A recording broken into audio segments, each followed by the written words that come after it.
एक गांव के किनारे पर एक घना जंगल था जिसका नाम था भूतिया जंगल।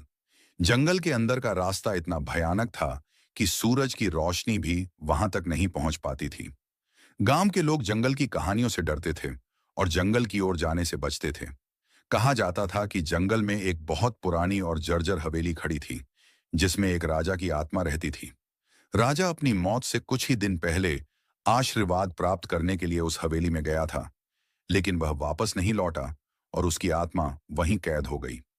एक दिन गांव में एक साहसी युवक अर्जुन आया। उसने गांव वालों से जंगल के बारे में सुना और उसने ठान लिया कि वह रहस्य की पड़ताल करेगा। अर्जुन ने अपने कुछ साहसी दोस्तों को इकट्ठा किया और उन सभी ने मिलकर जंगल में प्रवेश किया।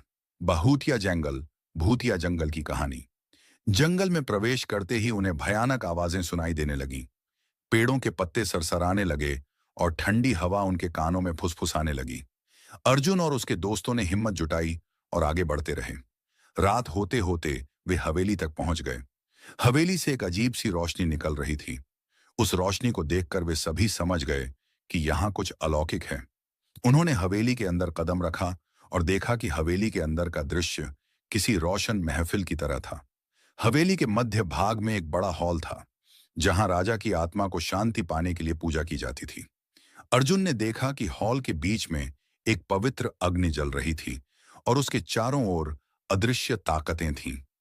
अर्जुन ने समझ लिया कि अगर उसे राजा की आत्मा को शांति दिलानी है तो उन्हें पूजा में खुद को शामिल करना होगा। उसने और उसके दोस्तों ने जंगल के प्राकृतिक संसाधनों का उपयोग करके पूरी निष्ठा के साथ पूजा की। पूजा पूरी होने पर राजा की आत्मा प्रकट हुई और उसने अर्जुन और उसके दोस्तों को आशीर्वाद दिया। राजा की आत्मा मुक्त हुई और जैसे ही वह ऊपर आकाश की ओर बढ़ी, पूरे जंगल में एक अजीब सी शांति छा गई। गांव वाले जब ये दृश्य देखने के लिए जंगल की ओर दौड़े तो वे हैरान रह गए। उन्होंने देखा कि जंगल का अंधेरा नर्म हो गया था और पत्तियों की सरसराहट मानो किसी सुखद संगीत में बदल गई थी। अर्जुन और उसके दोस्तों के साहस और ज्ञान के कारण जंगल अब भूतिया नहीं रहा। लोगों ने उन्हें अपना हीरो माना और भूतिया जंगल अब एक पवित्र जंगल के रूप में जाना जाने लगा। कहानी से ये सीखने को मिलता है कि साहस और सच्चाई की राह पर चलने वालों का मार्ग ईश्वर हमेशा प्रशस्त करते हैं।